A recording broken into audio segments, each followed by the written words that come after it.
Hayata dair püf noktalar kanalıma hoş geldiniz. Bugün sizlere menekşe çoğaltma yöntemlerinden ve menekşeleri nasıl hızlı bir şekilde çiçek açtırabiliriz, bununla ilgili size birkaç püf noktadan bahsetmek istiyorum.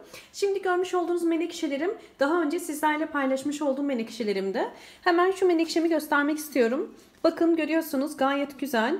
Bütün tomurcukları çiçeğe döndüler ve giderek büyüyorlar ve uzun süredir bu şekilde hem çiçekli hem de gördüğünüz gibi bakın kocaman çiçekleri var, gayet canlı. Ve şunu da göstermek istiyorum. Bunu daha önce sizlerle paylaşmıştım ve sizlerle beraber budama işlemi yapmıştım menekşelerde. Bakın, budamayı yaptıktan hemen kısa süre sonra bakın görüyorsunuz küçük küçük yeni tomurcuklar, yeni çiçekler açmaya başladı. Bu da yapmış olduğumuz budama işleminin ne kadar başarılı olduğunu gösteriyor. Menekşelerde özellikle çok fazla yaprakları büyüttüğümüz zaman maalesef çiçek açmıyor. O yüzden gücünü çiçeklere verebilmesi için budama işlemini sizlere mutlaka tavsiye ederim. Daha önceki videomda bahsetmiştim. Büyük ve özellikle eski olan yaprakları kenarlardan koparabilirsiniz. Ya da eğer saksılarınızın içerisinde çok fazla böyle küçük yavrular varsa bunları da koparmanız gerekiyor ki menekşeleriniz çiçek açsın. Özellikle uzun süredir menekşeleriniz çiçek açmıyorsa bu yöntemi tavsiye ederim. Bakın, normalde bu kadar küçükken menekşeler hemen çiçek açmaz. Fakat yapmış olduğum yöntem ile gördüğünüz gibi menekşelerim gayet güzel çiçeklenmeye başladılar. Hemen şunu da göstermek istiyorum. Bakın, bu da gördüğünüz gibi küçük küçük. Etrafındaki büyük yaprakları kestim. Ve bakın, gördüğünüz gibi budama sonucu yeni küçük küçük bakın yeni tomurcuklar hemen oluşmaya başladı. Aslında menekşeyi çiçeklendirmek çok zor değildir. Sadece yapılan hata, dediğim gibi, çok fazla menekşeyi büyütüyoruz ve yaprakları çok fazla büyüyor. Ve bundan dolayı da gücünü sadece yapraklara verdiği için yeni çiçekler maalesef açmıyor. Ve şunu da değinmek istiyorum. Daha önce bana sorularda da gelmişti. Pembe menekşeler, bunu da ben daha yeni tecrübe ettiğim için sizlerle de paylaşmak istedim. Gerçekten diğer menekşelere göre özellikle daha geç açıyor ve daha geç büyüyor. Özellikle mor menekşeler çok daha hızlı büyüyor. Beyaz menekşeler de aynı şekilde. Ama pembe menekşeler biraz daha zor büyüyor. Evet, şimdi sizlere menekşe nasıl çoğaltılır, bununla ilgili güzel yöntemlerden bahsetmek istiyorum.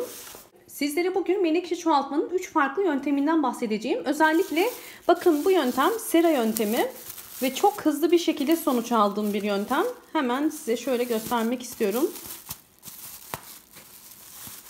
Çok güzel bir şekilde büyüdüler. Bakın, bunlar yapraktan çoğaltmış olduğum menekşeler. Bakın, görüyorsunuz, hepsi de gayet başarılı. Küçük küçük bakın bir sürü yeni menekşeler oluştu. Bu yapraklar çok önemli değil. Bakın, bunları da sonradan ekmiştim. Şunu en son. Bakın, hemen şuradan da göstermek istiyorum. Gördüğünüz gibi menekşeyi bu şekilde eğer plastik tabaklara koyarsanız ve yapraktan çoğaltım çok daha kolay olacaktır. Menekşeyi yapraktan çoğaltmanın tabii ki birçok yöntemi vardır. İsterseniz suda çoğaltabilirsiniz, isterseniz normal toprağa ekerek çoğaltabilirsiniz. Fakat bu uygulamış olduğum sera yöntemiyle menekşeler çok daha hızlı özellikle çoğalıyor.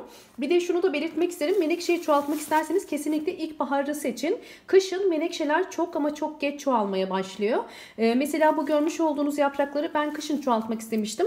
Ve gerçekten bir ay boyunca çoğalmadılar. Yani çok küçük küçük oluşmaya başladılar. Fakat ilkbaharın gelmesiyle çok daha hızlı çoğalmaya başladı. Bakın, şunu görüyorsunuz. Bunu ben normalde bunlardan sonra ekmiştim ilkbaharda ve kısa sürede hemen gördüğünüz gibi 2 tane küçük yaprak çıkardı. O yüzden çoğaltma işlemini mevsim olarak eğer düşünüyorsanız ilkbaharı mutlaka seçmeniz gerekiyor. Burada bir de perlitten çoğaltmış olduğum menekşelerim var. Bunun da bakın şöyle göstermek istiyorum. Şöyle bir cam şişenin içerisine koydum ve çoğalmasını bekledim. Henüz bir yaprak gözükmüyor fakat muhtemelen kökleri oluştu. Bunu da hemen şöyle bir sizinle beraber ben de görmek istiyorum.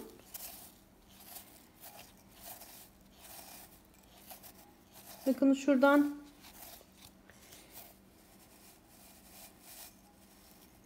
Evet, yapraklarını köklerini koparmak istemiyorum. Ama gördüğüm kadarıyla bakın. Görüyorsunuz, perlitte kökleri oluşmuş. Perlit'te diğer çoğaltma yöntemlerine göre suyu çok fazla tuttuğu için, nemli olduğu için, özellikle de menekşeler nemi çok fazla sevdikleri için nemli ortamlarda çok daha hızlı çoğalıyorlar. Mesela benim uygulamış olduğum bu sera yönteminde de öyle. Bir poşet geçirdiğim için, sera ortamı oluştuğu için çok hızlı bir şekilde çoğaldı. Bakın bu da gördüğünüz gibi çok hızlı bir şekilde köklendi. Henüz yaprak vermemiş olsa bile gördüğünüz gibi kökler oluşmaya başlamış. Hemen tekrar yerine koyuyorum. Evet. Yani Perlit'te de gördüğünüz gibi çoğaltma işlemini yapabiliyoruz. Diğer bir çoğaltma işlemi olarak ise ben yosun yöntemini seçtim. Bakın yosunda da size göstermek istedim. Yosunun birçok çiçekte, özellikle orkidelerde çok güzel faydası var. Yani çoğaltma yöntemi olarak yosunu her zaman tercih edebilirsiniz. Evet, görüyorsunuz bakın yosun yaprağı gayet canlı gözüküyor. Herhangi bir solma falan yok. Ama kökünü merak ediyorum. Bakın hemen göstermek istiyorum. Gördüğünüz gibi yosunda da yine yapmış olduğumuz sonuç aslında başarılı gerçekleşmiş. Gayet güzel. Bakın köklenmiş. Bunu bu şekilde toprağa ektiğimiz zaman hızlı bir şekilde bu da zaten yeni küçük yapraklar çıkarmaya başlayacaktır. Evet, şu 3 yöntemi de gördüğünüz gibi bakın hem yosunda hem perlitte hem normal sera yöntemiyle menekşeleri çoğaltmak mümkündür. Fakat bunlar içerisinde en hızlı çoğaltma yöntemi olarak düşünürsek tabii ki yosun biraz daha hızlı köklenmesini sağlıyor. Fakat yaprak veriminde yosun sera kadar etkili olmadığını düşünüyorum. Bakın bu sera yöntemiyle gördüğünüz gibi daha hızlı, yani toprakta sera yöntemiyle çok daha hızlı menekşemiz küçük küçük bakın bir sürü yapraklar zaten vermeye başladı. Peki bunları saksılara ne zaman ekeceğiz? Kesinlikle bu şekildeyken ayırmamanızı tavsiye ediyorum.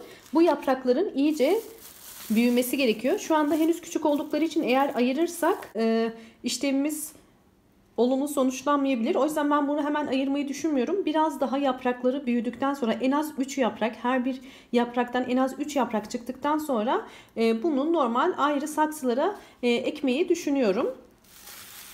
Bunları yalnız direkt bu şekilde alıp toprağa ekebilirsiniz. Hem yosun hem de perlit karışımını. Bundan zaten güzel sonuçlar elde edeceksinizdir. Sizler de menekşe çoğaltmak istiyorsanız bu bahsettiğim 3 yöntemi deneyebilirsiniz. Hangisinin daha hızlı sonuç aldığını kendiniz de bunu deneyerek gözlemleyebilirsiniz. Yani herkeste yosun olmayabilir ya da perlit olmayabilir ama toprak her evde bulunan bir malzeme. Ve bu plastik kaplarda ya da normal saksıda da olabilir. Fakat plastik kapları seçerken özellikle eninin çok yüksek olmamasına dikkat edin. Çünkü çok yüksek olduğu zaman bakın toprağa da ben özellikle az koydum. Bu defa sadece gücünü köke veriyor. Fakat toprak az olduğu zaman ise bakın gördüğünüz gibi hemen yapraklar da çıkmaya başlıyor. O yüzden toprağa az koymanızı ve küçük, özellikle yüksekliği küçük olan saksılar tercih etmenizi tavsiye ederim. Umarım bu videom sizler için faydalı olmuştur. Videomu eğer beğendiyseniz beğen tuşuna basmayı ve kanalıma halen abone değilseniz abone olmayı ve yeni bildirimlerden haberdar olmak için zil sesini açık konuma getirmeyi unutmayın. Bol bol yorumlar yaparak yorumlar kısmına aklınıza takılan soruları sorabilirsiniz. Instagram adresinden de beni takip etmek istiyorsanız hemen linki bırakıyorum. Hoşça kalın, sağlıkla kalın.